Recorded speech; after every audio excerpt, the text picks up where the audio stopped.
சிறுவர்களின் விளையாட்டு ஆர்வத்தை ஊக்குவிக்கும் வகையில் கோவையில் சிறிய வகை ரிமோட் கார் பந்தய போட்டிகள் நடந்தன.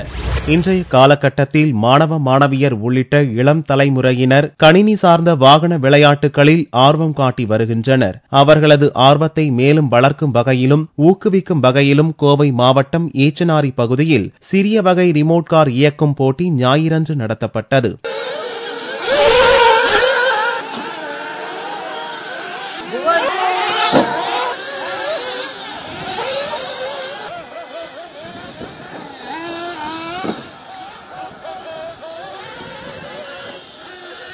இக்கார்களில் மெத்தனால் எரிபொருள் பயன்படுத்தப்படுகிறது.